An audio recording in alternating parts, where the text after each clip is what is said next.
Morgan Livingston. Good job, y'all. Thank you.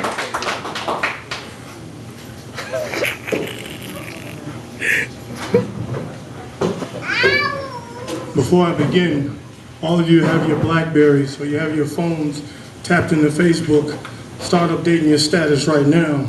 You are in the presence of greatness, and never again will you see lightning strike twice. So I'll give you a moment to do that. Hold on.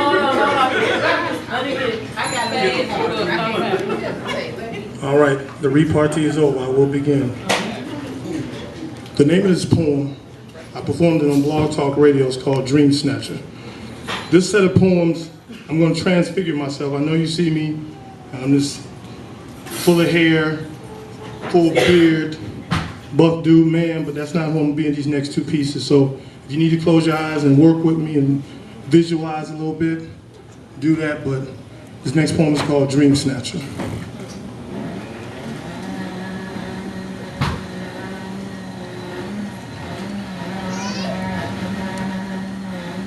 As a little girl, my mother always taught me to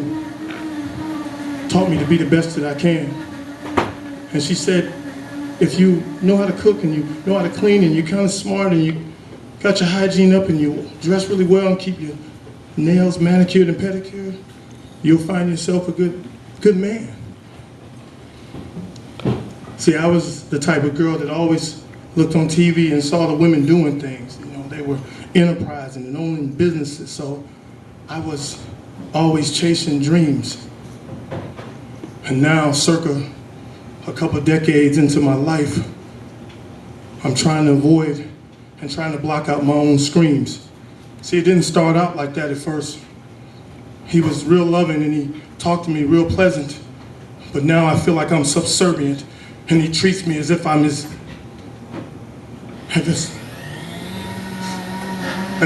peasant. See, first it was the sarcasm. Instead of the constant orgasm, it was the sarcasm. And then it was the curse words. And then he said things I had never even heard. I said, my father never talked to my mama like that. So why is he talking to me like that?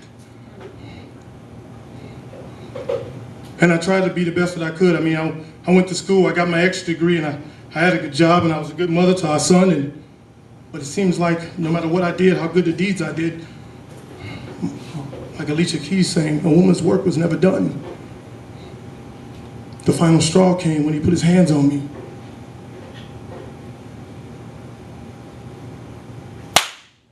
He put his hands on me. And at first, the slap,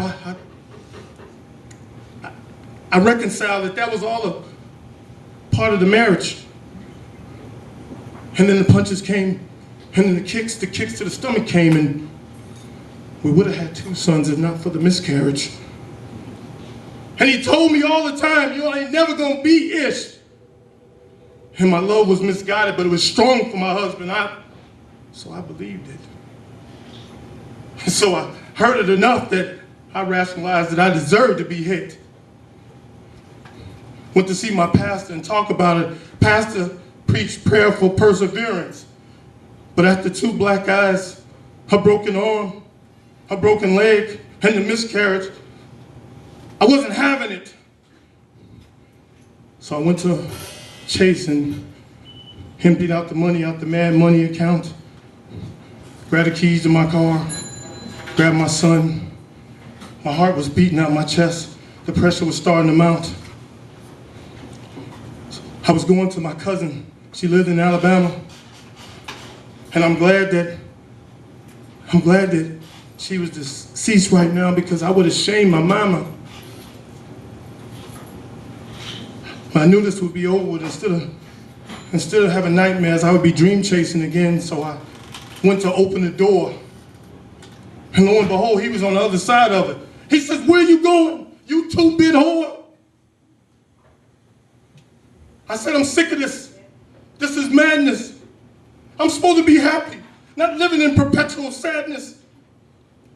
I never saw it coming. But I watched J-Lo enough. So I really had enough. So when he swung, I rolled with it. So it barely glanced my jaw. And thankfully, that was the last time he would lay his hands on me. Of him that was alive, the last I saw. Because bang, bang, bang, my son had seen enough of his mama being abused and laid him down. So he and I will bring our dreams to fruition. No more Dreamsnatcher now.